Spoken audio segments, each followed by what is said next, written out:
of the Joe Six Pack podcast. You can catch us live on Twitch and then later on for download on Spotify, Anchor, Google Podcasts, Apple Podcasts, Radio Public, Pocket Cast, and both the audio and the video feed will be uploaded to YouTube. Joe Six Pack Racing League is in Season 3, Week 10. You can check out last night's broadcast with all the league information and championship from our truck series. That is up on Twitch now, and that's from last night. And now I'd like to introduce our special guest tonight. We had a broadcaster on last night from Georgia. I'd like to introduce Brett Wheeler from Ultimate Dirt TV, and he's chatting with us tonight tonight here, but where he is, it's noontime near Sydney, Australia. Good afternoon, Brett. How are you? I'm doing good, Greg. How are you? Very good. Like I said before, when I found out you were down in Sydney, I had to make sure that it wasn't like the middle of the night. So I checked the time, and it says, "Oh, you're at least in the morning," because they got 3 or 4 time zones down there. Yeah, I think 4 time zones. So yeah. I think what the difference is between where I am and Eastern time over there is about 16 hours. So it's not too bad. Yeah. There you go. I remember one time a friend of mine was in London during the time when the subway bombings were back there in the early 2000s, and he also was walking near the World Trade Center when they blew those up. So I called him and I asked him how he was doing, and it turned out to be 2 a.m. there because it was like 8 o'clock at night here, and I'm like, oh, sorry.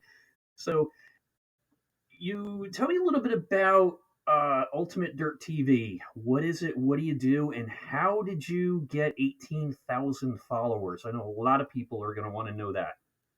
I'd love to say it's all been me, but I can tell you I've had a lot of help along the way with some colleagues, people that have worked with Ultimate Dirt TV before, some real life announcers. But basically, it sort of came, I want to say, towards the end of 2017 when iRacing brought out the Dirt. Prior to that, I was doing R-Factor broadcast, and that's what the go-to was back then. And then all of a sudden, iRacing released Dirt, and then I was just sort of freelancing myself around, and had a couple of people say, "Oh, you should do your own thing. Obviously I'm talented and whatnot." And they said, "Why don't you start up your own company and this and that?" And I sort of pondered on it for a couple of months, and I was in about, I think it was December 2017. I thought, well, you know what, I might as well do it. Cool. I can always have people there that'll always support me and whatnot, and always had a few leagues to broadcast. So I ended up biting the bullet and made it. And then we sort of struggled. I was really bad at sort of sharing the broadcast out, and I figured if people want to watch it, they'll always find where it's going to be broadcast. And then I came across a guy, Steve McMillan, who owns World of Thunder Esports, and I was actually broadcasting his stuff, and he goes, "Why don't you share it out, this and this?" And he goes, he just taught me a few little things on what to do. And then I thought, well, you know what, I might as well do it. I'm not gonna lose anything, and I'm always gonna gain some traction by doing it that way. And then we started doing that, and then the pandemic came, and I got to say, I think around the pandemic, we were sitting at around sort of 3,000 or 4,000 followers. I'd seen other broadcasters, that was 7,000, 8,000 followers, 9,000. They were close to that 10,000 mark. And then within probably 6 months, we had gotten over that 10,000 mark. So we tripled our followers, and then it just sort of kept going from there. The pandemic sort of stayed, and then iRacing, was getting more popular because nobody was going out, and people were putting on leagues, and then it just sort of blew up. And I think last year we had over 1 point, and this is from January 1st to December 31st. I think it's 31 days in December. So that whole calendar year, we had close to 1.5 million video views through Facebook alone, and that's not including our YouTube or our Twitch channels as well. So that's incredible. It's quite remarkable. But again, like I said, it's far from a one-man job. Although our team's a little thin right now, we actually had Matt Bailey, a good friend of mine who is also in Sydney. He's been with us for probably the last 3 months, and then he sort of left his job. Unfortunately, this type of job doesn't pay the bills, and Yep. he said, "Look," he goes, "I need to go out and I need to go back to work." I said, "Mate, you do what you got to do. That's fine by me. I can sort this stuff out." So I actually lost a producer and a good commentator as well, but I've got to pick up the slack there. But it's like I said, I've had a lot of good people along the way. I've got a couple of bit of announcers still with us that are still active in our group chat that we have, and that are going to be coming back hopefully in the next month or two. Jerry Vansickle and Sean Neistat, who have both worked at Real Racetrack. Sean Neistat actually works at Houston Speedway. Jerry Vansickle, Marshalltown Boone Speedway. He's done Boone National. So to say that we've got a really good group of commentators within our little group of Ultimate Dirt TV, it's something to be proud of, because I don't think you could find many broadcasting companies out there that have those higher names in the commentating world. Let alone 1 million views on Facebook alone. That's incredible. Yeah, that was look, I'm going to say I was pretty shocked at that one, but again, that came off the back of Steve McMillan and a couple of other people who we had at the time that were constantly sharing it out, and exactly. We'd get we'd go from like 30 or 40 viewers, and we'd be getting in excess of 100 plus live viewers at one point, and have a good over the sort of an hour to an hour and a half broadcast. We'd average about anywhere between 70 to 100 people in the space of about 60 to 90 minutes. That is really important. You said live viewers. It's easy because when we do some of our races, and we are a very laid back, basically if we were to go into the iRacing lobbies, we're bottom splits, because we have a cap on our league of an I rating at 2,000, because we casual for older guys like me who can't keep up with the young bucks. And we would have 10, 15 people live, but then when it went up on YouTube to our broadcasters, then it would jump up to 70 or 100. But to have 70 to 100 people live watching a race, those are great numbers to start with, and that's just going to multiply after it's uploaded, correct?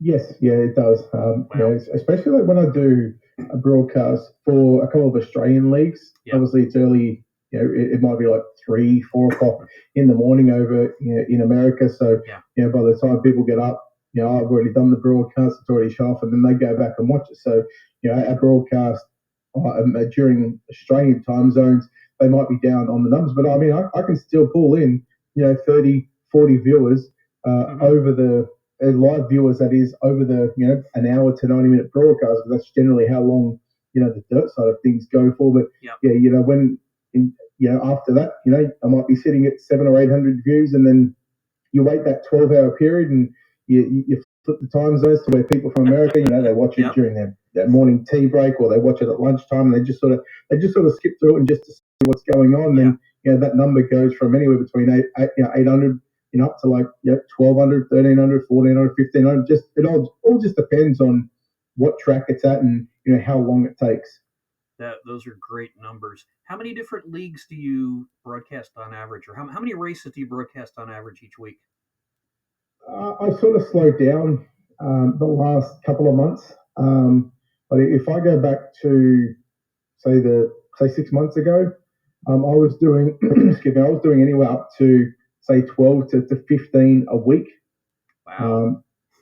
I mean, it was just insane. I'd spend wake up in the morning, and back when daylight savings wasn't around for us, and wasn't around for you guys. The time zones was a 14-hour difference. Now in the last couple of weeks, it's jumped to a 16 hours, so it's made it a little bit difficult broadcasting in the afternoons, because obviously that's when that's when the family comes home from school and work and whatnot. But I used to wake up on a Monday. I'd do 3 races on a Monday morning. I'd then do a Monday night league race where I'd actually race in.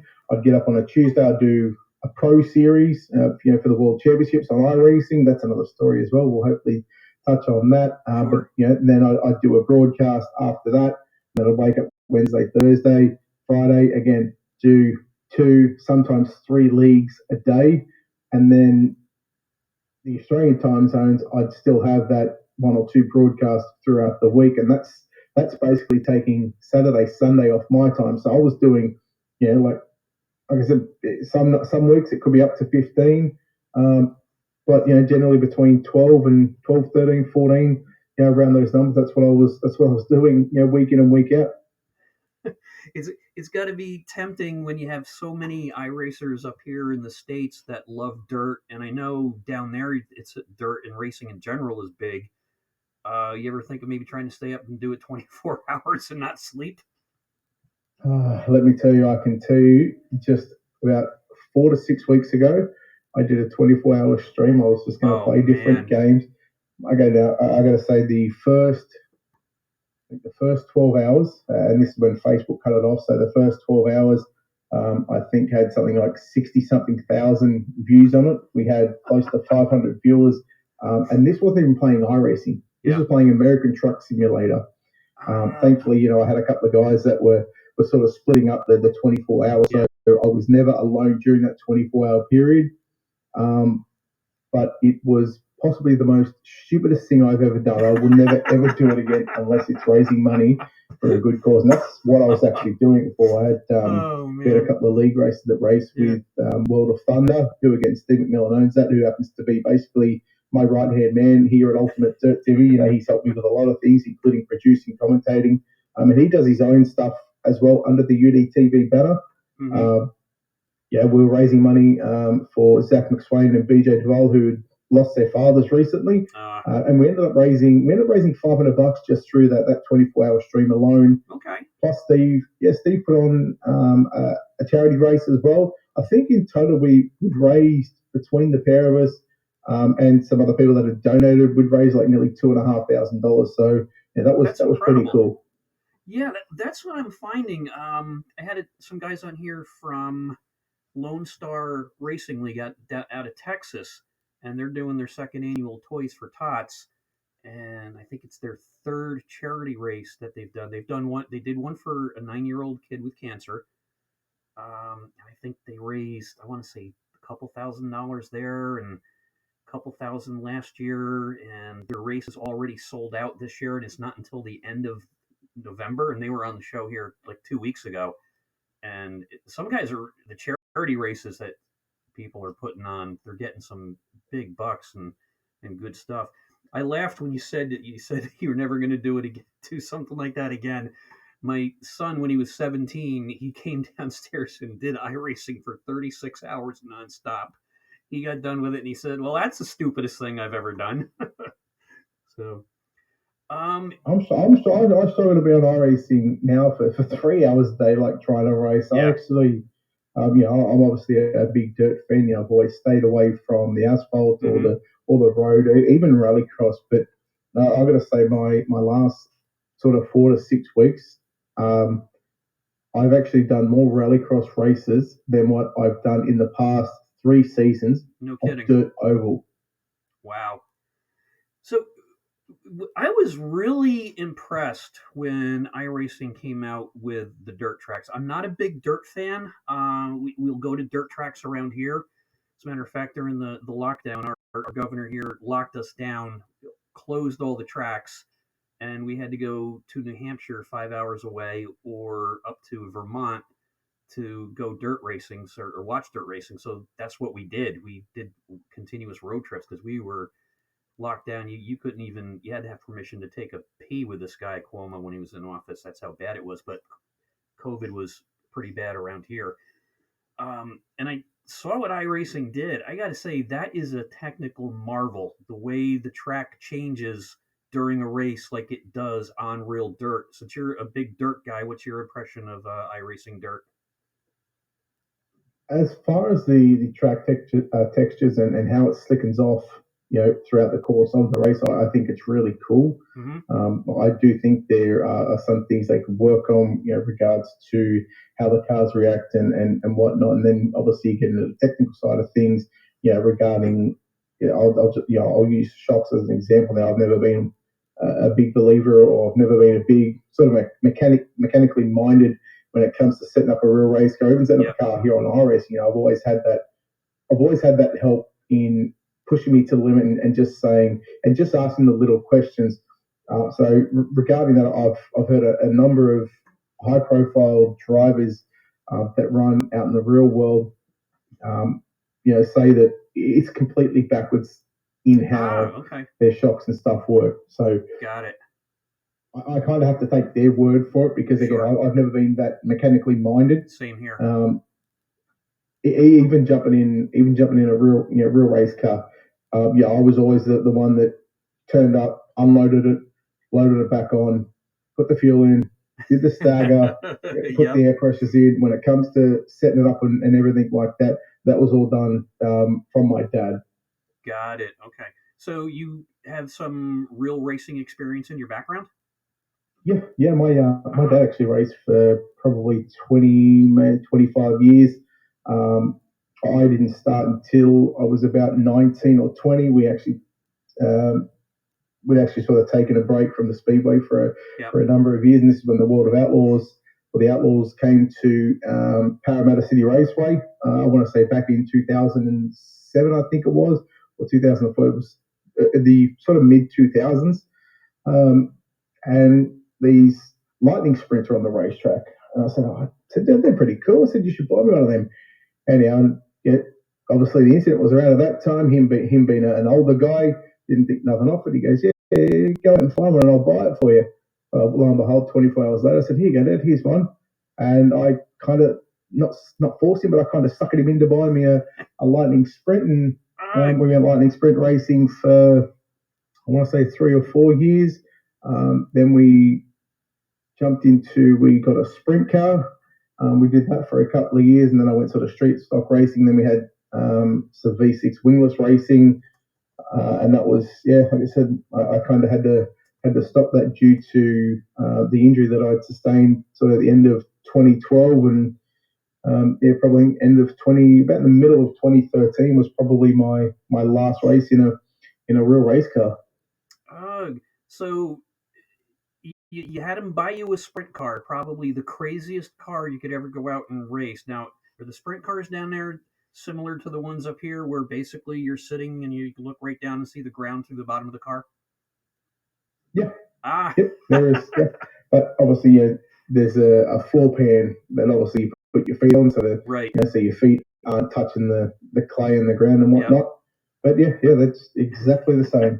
The only thing we run mufflers on ours. Okay. Those cars are incredible. I mean, the wing sprint cars, it took me a long time looking at them. It looks like a bunch of billboards for advertising until you realize what they do. But those cars are insane. They move. That's what they are. They are billboards for advertising. And the easiest way to describe it, and I've always learned this as just someone, as a race fan, listening to a commentator, and a very good commentator that happens to be, was at a former racetrack here at Parramatta, which I won't release anything regarding the new track, but he always said it's opposite as to an aeroplane. Airplanes have the wings to get the cars off the ground and stay up. Yep. These are basically upside down. They're designed to keep these cars on the ground. Right. And if you get if you notice, the right rear tires are generally bigger than the left rear tires. Because the easiest way to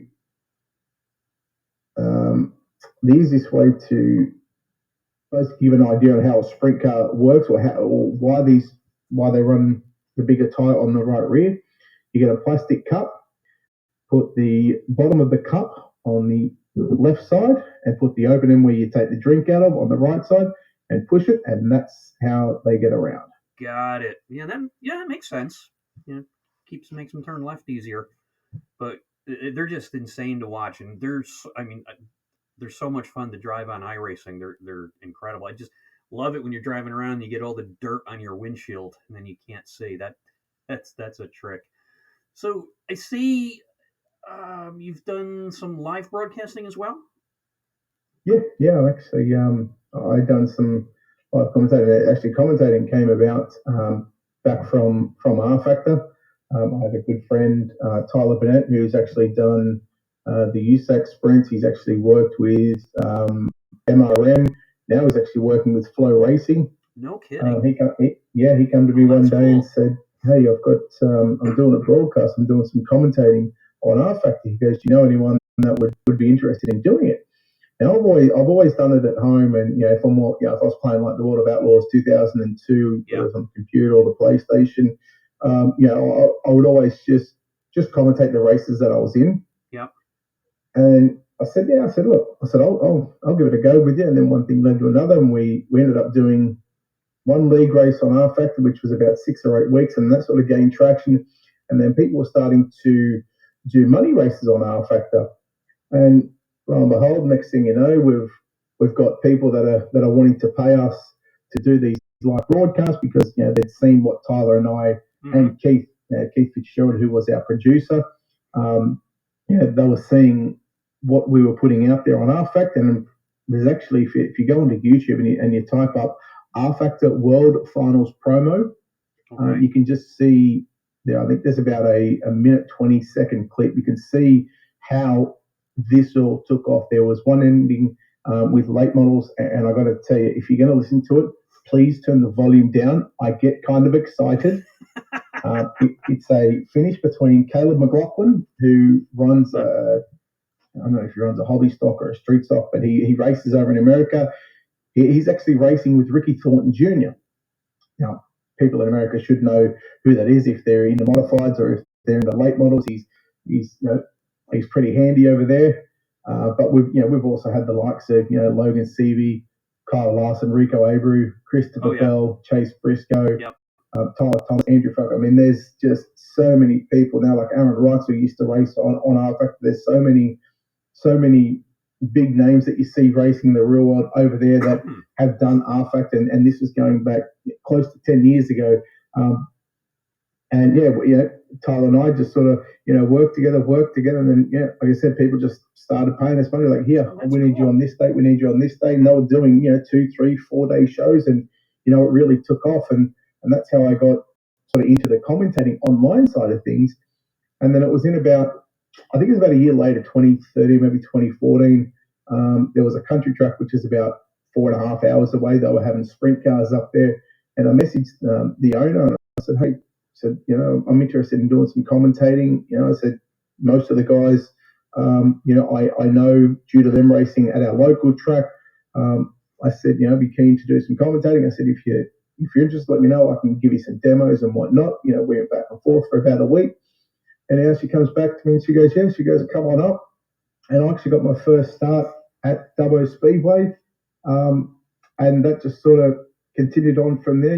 Over the years, there was a period where I'd stopped because I had back surgery, and which basically left me in a wheelchair. And then it was only that a couple of years ago that I wanted to, get back out to the real racetrack. Although with my condition, it was a little difficult, but I was always willing to do whatever it takes. Sure. Safety as well, doing it safely, so that the track felt at ease, that I wasn't putting myself in danger. And then I contacted a couple of clubs here in Sydney, the Lightning Sprints, the Midgets, the late models, and I said, "Look," "I'm keen to do some commentating if you want." So let me know. I'm happy to travel around to the tracks and accommodate. And then one thing led to another. And then last year I ended up, I can't tell how many shows I did. I've done a heap of shows. I was traveling anywhere between 2 to 4, 5, sometimes even 6 hours away just to go and commentate. And I've actually got a busy month coming up because this time next week I'll be going. I'll be on a 2-day trip to go up and commentate. And then the week after that, I'll be doing the same thing, leaving on a Friday, coming back on a Sunday to commentate on the Saturday. So I basically got, and then the 10th and 11th as well. So basically the next, not this weekend, but the next 3 weekends, I'm actually going to be traveling 4, 5.5 hours. And I want to say the last one is about 5.5 hours as well. So I'm going to be traveling at least in total nearly 24 hours just to go and commentate a real racetrack. And then hopefully at the end of December, there might be talks of me traveling somewhere which involves about a 12-hour trip down there and staying for about 8 or 9 nights. No kidding. and then coming back. So yeah, there's a whole lot of opportunities that Wow. and these doors are That's great. really starting to open up for me. Yeah. Now, is this track commentary or is it broadcast streamed or what's It's the track platform? commentary. Okay. There is one that I know of that will be live streamed on the 11th of December, which will start. I want to say, let's just say 5 p.m. here, which will essentially turn out to be like 1 or 2 in the morning over in America. I'm not too sure where it's going to be broadcasted live on just yet. I haven't been given that information, but yeah, that one's going to be broadcast, and the stuff in the end of December.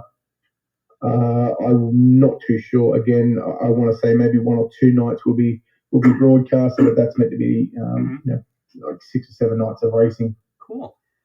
The pandemic. How did that affect racing dirt tracks down where you are?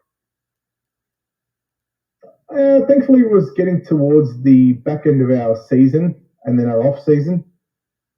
It didn't hurt us all that much, and then the start of the season, we've had to delay. Then obviously last season, um, was kind of a hit and miss between the pandemic and Mother Nature not wanting to let us go racing. Like I said, I want to say I did about 12, maybe 13 shows last season. Oh wow! Which was pretty good. Yeah. Like I said, I had to travel, anywhere between 2 and 6 hours away to go and do that. So again, I'm more than happy to go and travel. Like I've even been in talks with a couple of people that potentially said if I can get to America. Actually, I'll use Jerry Vansickle as an example, and Sean Neistat, who again worked with me on UDTV.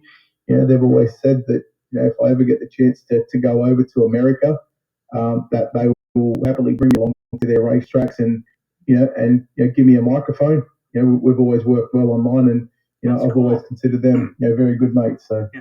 So your other broadcasters on Ultimate Dirt TV, are they in Australia or are they scattered around the globe? One's in Arkansas, in Texas. No kidding. Steve McMillan. Okay. Again, like I said, he owns World of Thunder.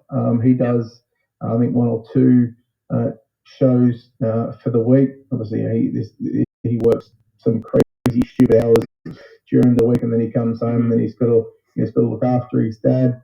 And then by the time he's got no energy, and he's all buggered out. So I try not to lean on him to do too much. I let him do and pick and choose whatever he wants to do. If he doesn't want to do any, that's fine by me. If he wants to do one a week, he wants to do one every 2 weeks, I let him do what I want to do. Like I said, I did have Matt Bailey with me for the last couple of months, but he needed to go out and find a job, because just living off iRacing broadcast just was not even cutting into to what he was getting paid to the cost of living. So I actually just lost him within the past week. So I knew it was coming. He told me about it.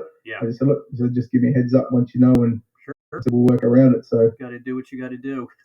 So one thing that's the same in iRacing, like regular iRacing, it's a long way to get up to the top where you can support yourself doing it full time, right?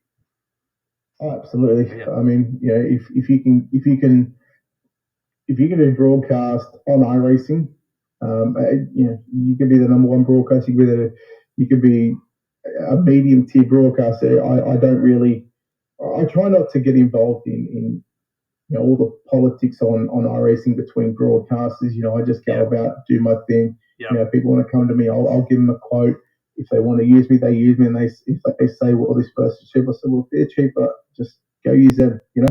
I'm not gonna beg for their business. I know what we can produce. I know what our value is worth. Exactly. But we're not stupidly, like, ridiculously expensive. Like, you can come to us and we've got package deals for seasons. We've got price for one-off races.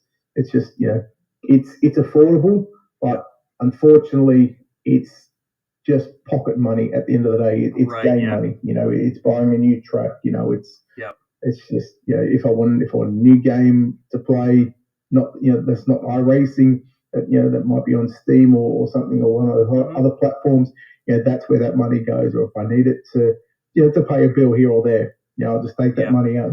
That'll help. But yeah.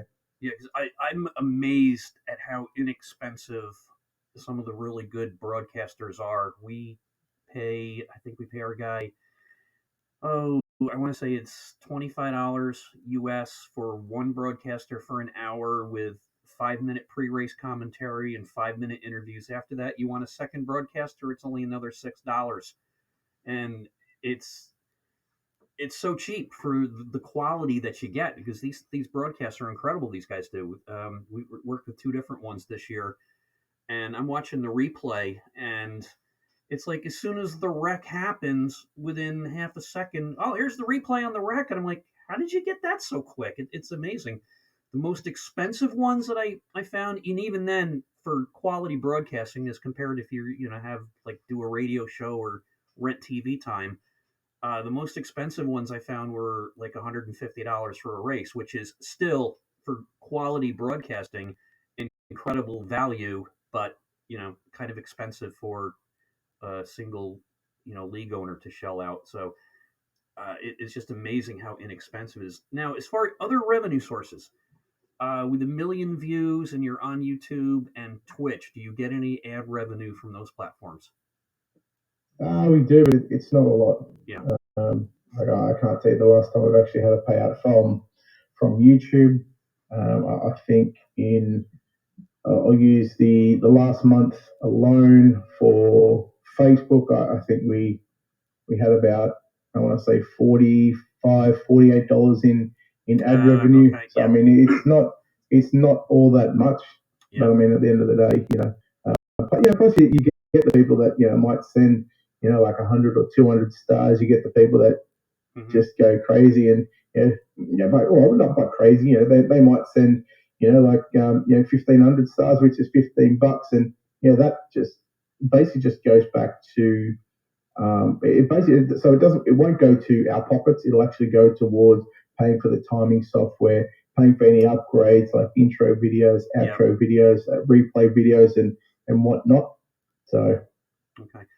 Um, what is your broadcasting equipment that you use? Do you use, is it like Restream or something like that? What's your equipment that you have to put a yeah, video out? so we use OBS, and Okay.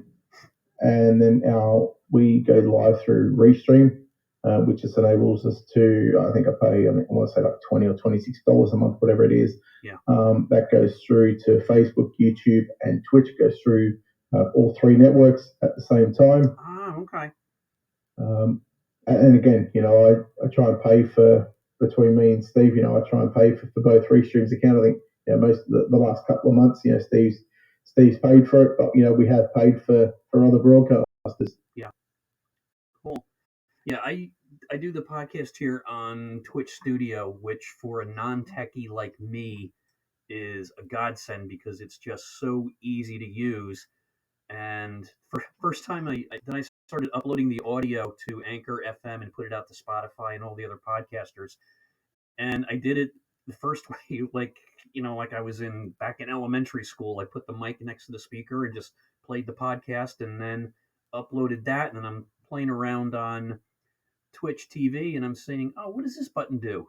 Oh, I can upload directly to YouTube from here. Cool." So we started doing that, and I said, "What does this button do?" And it said, "Download." So it downloaded the audio, and then you put a name on it, and you drag it over to Anchor, and it uploads there. And I'm like, "Wow, call me Bill Gates too or something. I'm finally catching on at 59 years old to this stuff."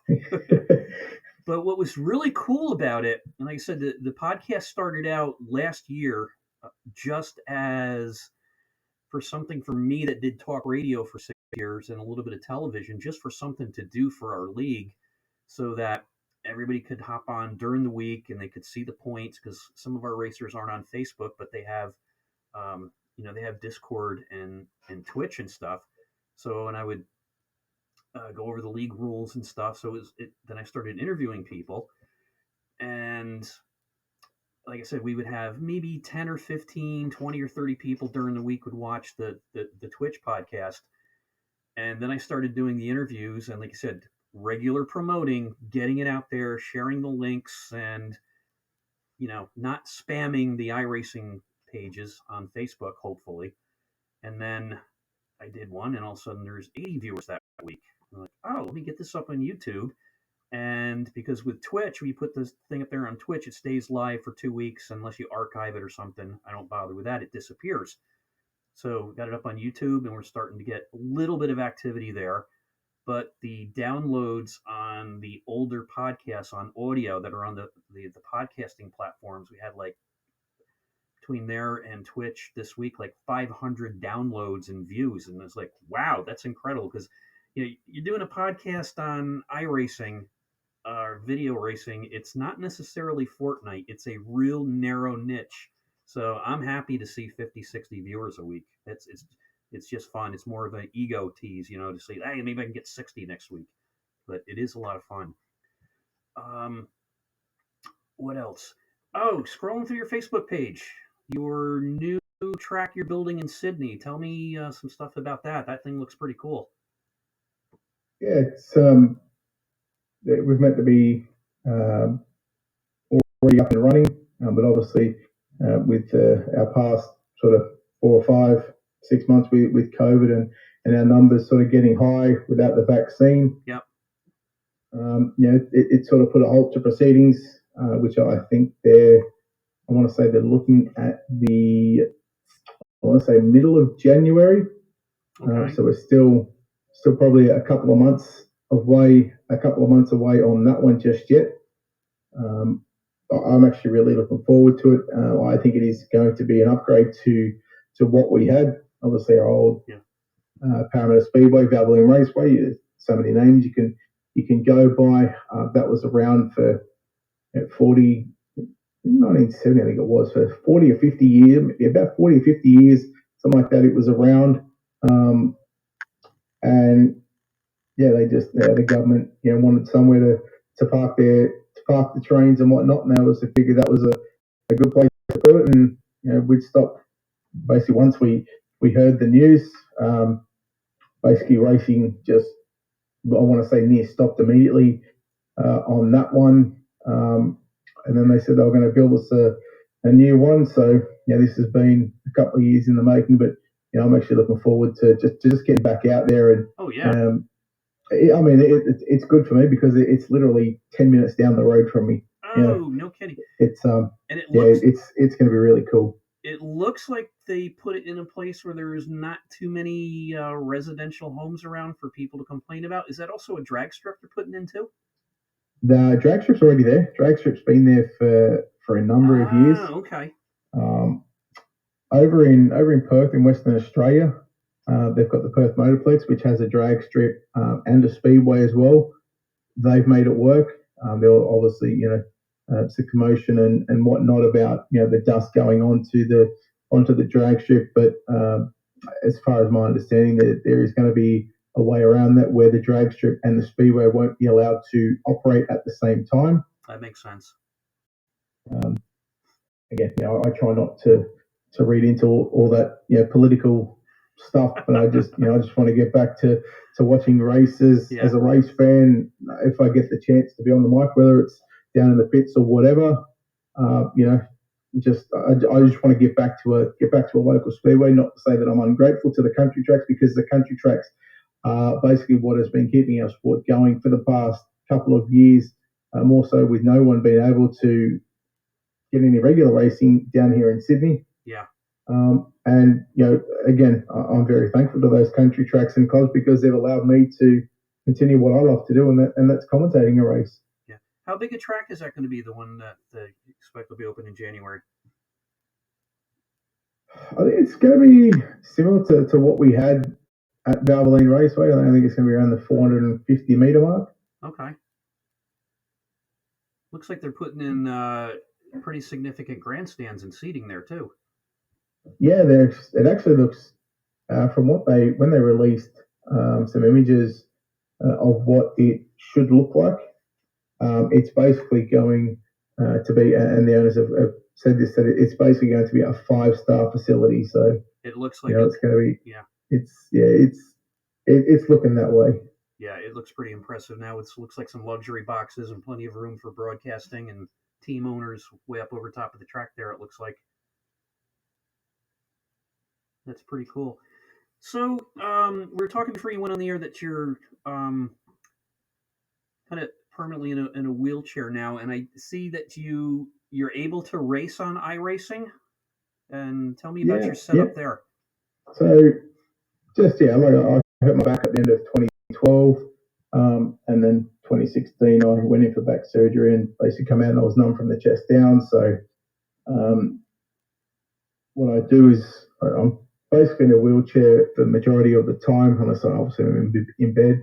I can walk around the house with a walking stick, but again, I can only walk so far before I've got to sit down because my back's sore, and I've got to basically watch where my legs are, where my legs are going because my balance is absolutely horrendous after since I had the surgery.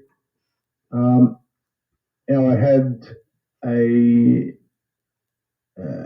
so I'd bought, and I had a couple of people actually buy me a wheel, which was a Sim Raceway SRW1 wheel, which had the paddle shifters at the back, but it also had a gas and accelerator at the back of the wheel. So the dual analog paddle shifters, dual analog sticks at the back.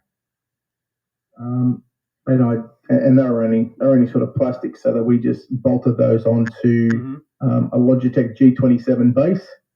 Okay. And I spent probably a couple of years on that one.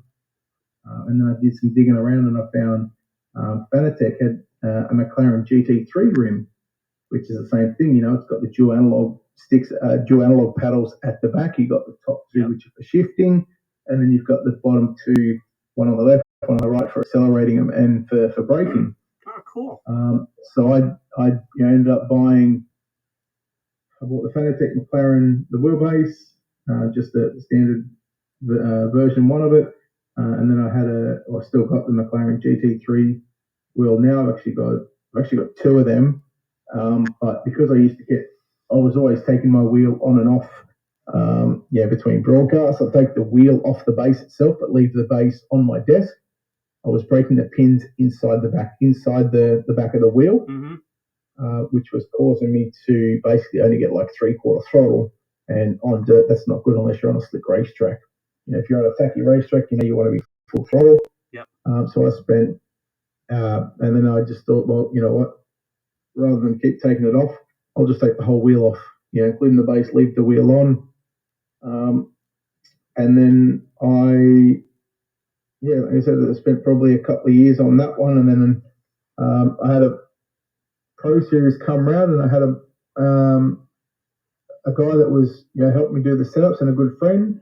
So we should, if you want to go for it, he goes, I'll tell you what to do with the setup, and he goes, you focus on your driving.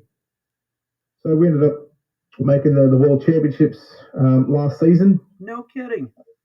Yeah, we're actually cool. the first ever and the only one so far that has been a disabled World Championship racer on dirt. So congratulations.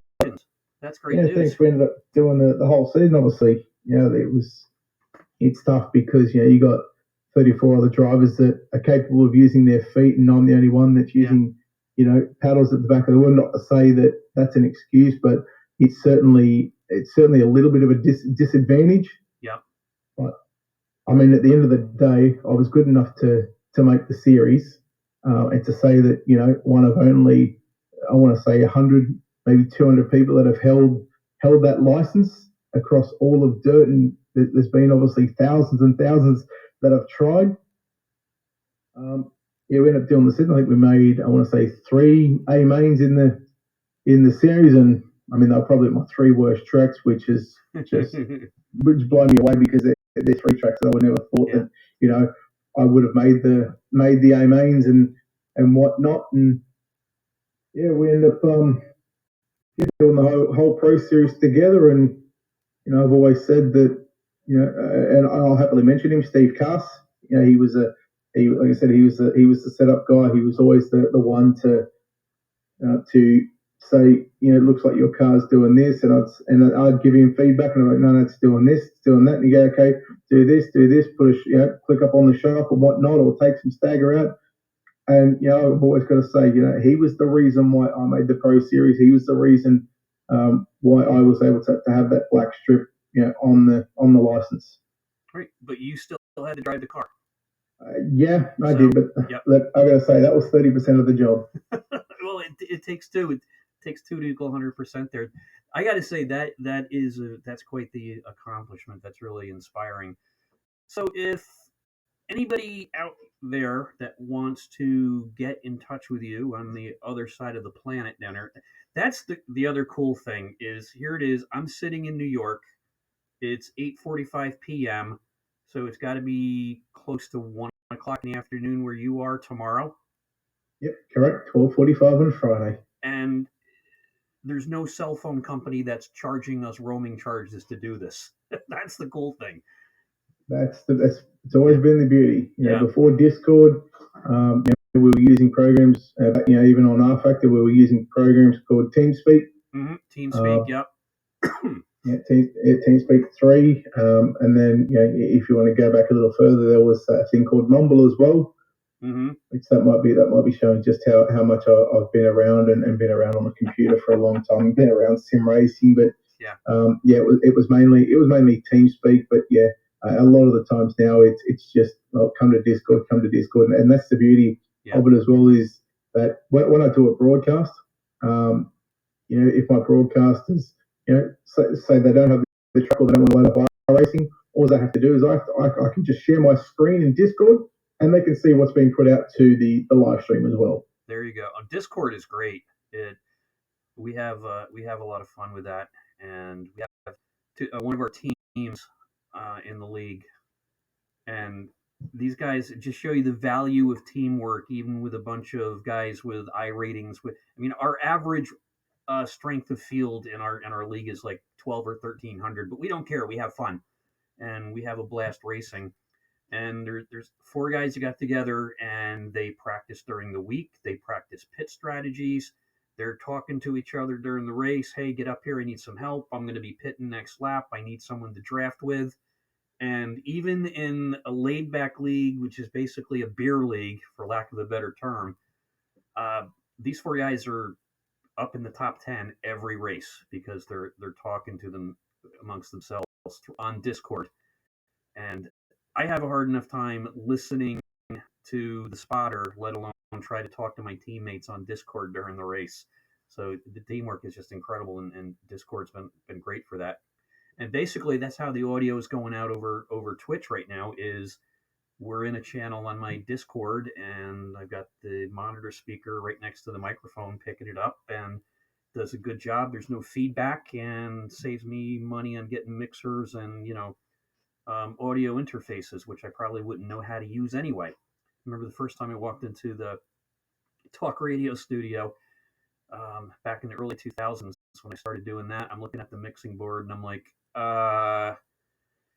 last time I saw one of these, I was doing a demo for voiceovers and somebody else was running the board. I says, I have no idea what these buttons do, but I worked with it and you learn it, and it turns out to be a lot of fun. So if somebody out there in iRacing land wants Ultimate Dirt TV to do a broadcast for them, how do they get in touch with you? How much lead time you need? And what's the course of action for someone that might want to have you broadcast their dirt series? All they've got to do is just look up Ultimate Dirt TV on Facebook and send the page a message. That'll generally go to me or one other person. So it's never not going to be replied to. We've always made, and I've always made this a priority, is that if anybody messes the page, I've always got to send a message back. It doesn't matter if they're saying something bad. I've always had that. Just always reply to people. They've spent the time and taken the time to send you a message. Just reply back. So you just search up Ultimate Dirt TV on Facebook, send us a message. Generally about 2 or 3 weeks. But that'll give me an idea on what I've got coming up, because like I said, I do a number of leagues that run at the same time every week. Right. And I'll know sort of straight away if I can and if I can't do it. If I can't do it, that's when I'll sort of reach out to Steve. If Steve's available, he'll tell me yes or So, we're generally going to have an answer within, 2-3 hours Sure. of, someone sending the page a message, unless you guys send it at, early in the morning over there, where it's, midnight or 2 or 3 o'clock in the morning for me. Yep. That's when, it might take a couple of hours for me to get back to you. But, once I do get that message on my phone, I'll open it up straight away and I'll reply as soon as I'm awake. Great. So 2 to 3 weeks lead time, which is good. And what type of information should they give you when they first contact you? Is it just, hey, I want you to do a broadcast, get back to me, or what makes it easier for you to determine? Of course, it's the date and time you can do it, but what else? What are type of information you're looking for from potential customers? No, just say that you want Ultimate Territory to do a broadcast. Obviously, the date, the time, what cars are going to be used, and then, like I said, that's basically all I need to say, yes, we can do it. If I can't, like I said, I'll reach out to Steve if he can do it. That's just the standard stuff, the date, Sure. the time, and the cars. And price range and packages? Between let's just say between $30 to $60. Okay. And what do you get for 60 that you don't get for 30? We can also attempt to have it on the iRacing live page. If you go to iracing.com/live, where you see a lot of the World Championships on iRacing, you see a lot of other broadcasters, try and get on the front page of iRacing. Even if you open up iRacing and down the bottom, it's got that flashing bar. It says, I'll just use the World of Outlaws as an example. It'll say World of Outlaws live now, and then you click on that. That's what you can get for 60 big, and that all depends on iRacing itself. If there's what they call a blackout time zone or a blackout date, to where that they have their own scheduled events that they want on that particular time, and they don't want anything else, throughout those times. So, look, most of the time, I got to say, I haven't been declined yet. I've had a couple of blackout times, which, again, there's nothing I can do about it. It's just the way that iRacing have got things set up, and who am I to go argue with iRacing, because they're the one essentially giving us somewhere to do this hobby. Yeah, they're the 800-pound gorilla in the room, as they say. Yes. But I've always found them, they seem to be very accommodating. I don't see them going after trademark stuff, like if you put the iRacing logo on your car, which, yes, you can do with their own paints on the site, but if you go and throw it up there and you call your league, the Greg's iRacing League for 50-year-old middle-aged curmudgeon retired white guys, they're not going to come after you for it or anything. So they seem to be pretty open for it. So someone told them, play nice and everybody will play nice with you. Yeah, I've always had a good relationship with the staff at iRacing. In fact, I've had a number of Discord conversations and through text messages and voice chats on like we're having with Drew Adamson, who happens to be the head director of iRacing Broadcast, and he's helped me out a ton with some broadcast stuff. And he's always said that he's basically an open door policy. If I've got any questions or if I've got an issue, just go to him. And he's always he's never not responded to me if I've asked him a question. And I've got to give a shout out to, of course, Cisco Scaramuza, who I in fact worked with, who was basically a guy that taught me how to do production. Commentating I always had down pat. Yeah. It was the production and the streaming side of things that it didn't interest me at the start. Yeah. And I just thought, well, if someone else can do it, that's less work for me. That's I can focus more on the racing at hand and whatnot. And I'd worked with him with another company, and he was he basically taught me how the production and the streaming and how to go about things. And he actually works now for iRacing as well. And I sort of reached out to him to see if we could get back up on the front page. And he sort of went out on a limb and to quote what he said, he asked me to do him one favor. And I said, anything. Mm-hmm. And he goes, don't screw it up. That's just to this day, I am yet to screw up, and it's been a number of years. Yeah. I've always wondered where all those broadcasts come from because you see all these series, the GT this, the McLaren that. I'm like, what are these? And so that's pretty cool. And probably the during the lockdown in when did this whole COVID thing start? 2000. So we're in our second year with it already, aren't we? Yeah. Yeah. So I remember it Yeah, was about 18 months ago. Yeah, okay. So it must have been 2019 or early 2020. All I know is the my son and I we were going to a lot of concerts.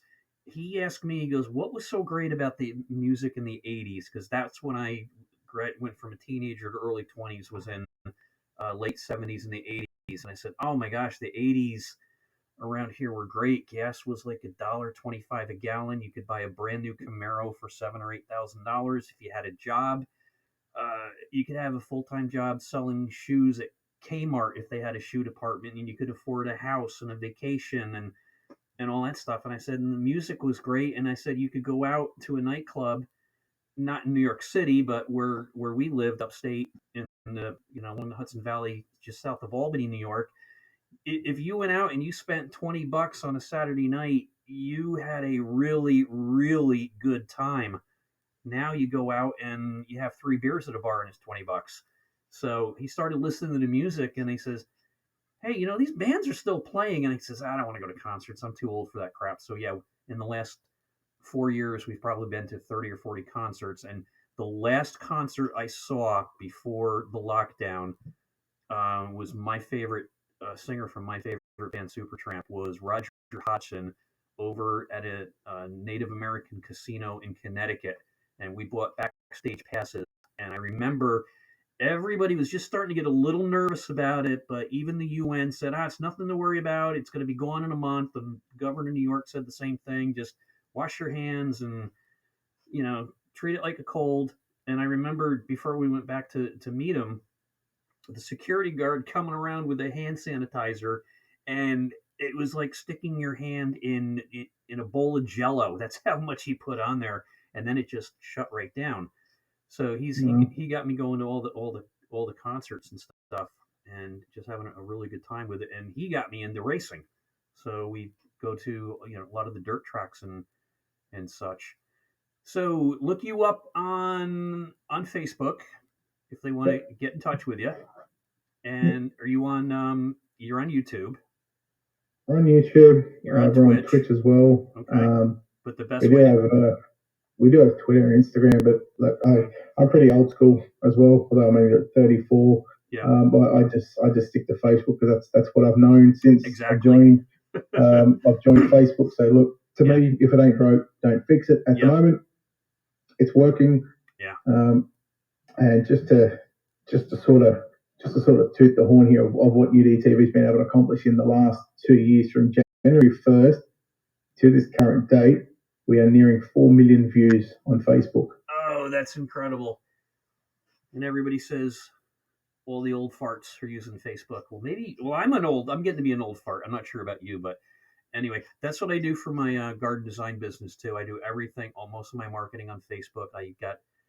I spend $50 a month on Google during the growing season because people do the searches and stuff. But basically, and that's how I've grown, the podcast and stuff, and just getting the views out there is repetition of relevant information on a regular basis, and that seems to be working for you there with 4 million views. Congratulations on that. Yeah, thanks. Like I said, it's not just been a one man band. It's had a number of people that have helped throughout the past 4 years. But yeah, look, I've always said, I've got a couple of people that stream on Twitch, and I've got a couple of guys that stream to YouTube, just their own personal views and whatnot. And I've always said that Facebook is better. Facebook is better. You get more reach on Facebook than what you do as Twitch. And I'll use Twitch as the main example because on Twitch, I could stream races every day of the week, and I'd be struggling to get 5 viewers on Twitch. Yeah. Why? Because people don't know what Twitch is. They don't want to sign up for Twitch. They don't want to have to watch the constant ads of going on to Twitch. they can't go on their phone well, they can go on their phone, but again, they have to download the app that they're only going to watch for 40, 60, 90 minutes a day, right. if that. It's kind of like right? it's like Netflix or Hulu. Exactly. Yeah, that makes sense. You're on Facebook. You've got people posting, whether it's friends, pages, groups, marketplace. They've got all sorts of stuff there, Messenger, and then they've got the live streams. Right. They don't if they're watching it at work, they can watch it on their phone. They can turn the volume down. They can watch it on their phone. If the IT company have got a block on Facebook, how are they going to watch it? Well, I'll go on Facebook on my phone. That'll stop that. That'll beat the IT company. I've always said Facebook is the number one streaming because of the reach and the views that it gets. And the constant activity. It's a two-way street, where Twitch is not really a two-way street unless you. Correct. Yeah. Okay. Well, Brett, I want to thank you for spending some time with me this evening here from the land down under, and enjoy your summer as we pass off fall here to winter and send you our hot, steamy weather that we had all summer up here. And hopefully COVID will stay away for a while, and so you can get out there and get racing. I know they're always worried about it coming back up here. So it's okay to go to a concert with 5,000 people or 20,000 at Madison Square Garden. But Dr. Fauci says if you're going to have a turkey dinner with your family, you might get sick. So I think I've had enough of Dr. Fauci. I think we know how to take care of ourselves with this now. So I want to say thank you very much. I don't know if they celebrate Thanksgiving down in Australia, but if not, happy Thanksgiving from us to you down there. And maybe we'll catch up in January or February to see how you're doing. If you want to stop back on and update us with what's going on Ultimate Dirt TV.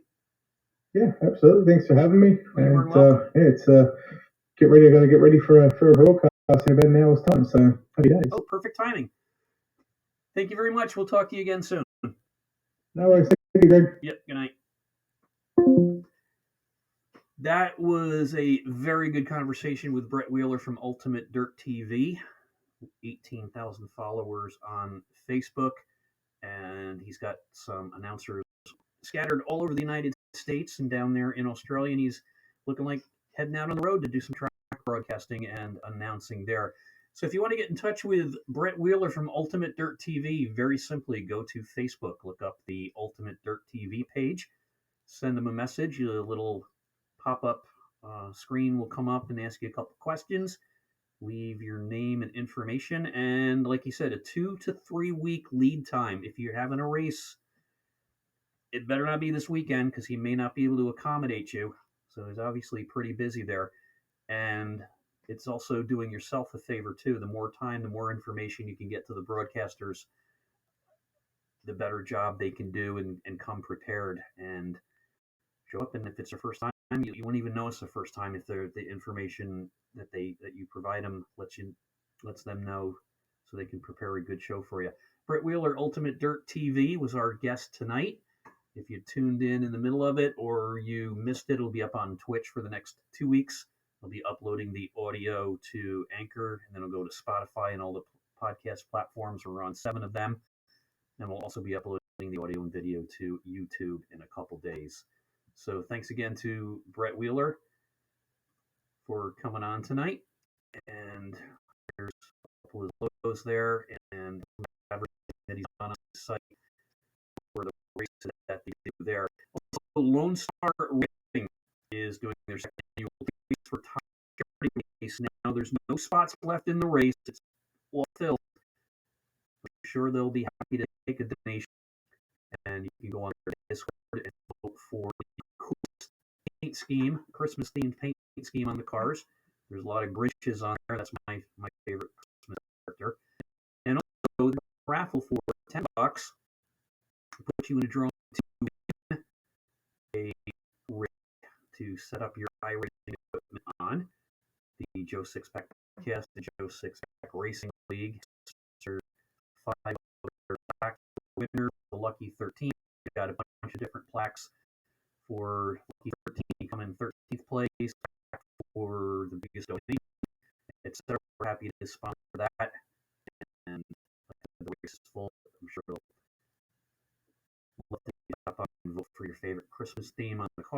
and enter that race in that rig setup that they've got there. And that race is November 28th, and it's fixed cars, and I believe it is at Kansas. Now for a crass commercial message for the Joe Sixpack Racing merch shop is up and running. You can find it at cafepress.com/Joe Sixpack Racing League. The usual stuff, keychains, hats, beer mugs, coffee mugs, like that, whiskey flasks, and some of the more unusual stuff, men's and women's pajamas with the Joe Sixpack Racing logo on it. It's not the end of Joe Sixpack Racing.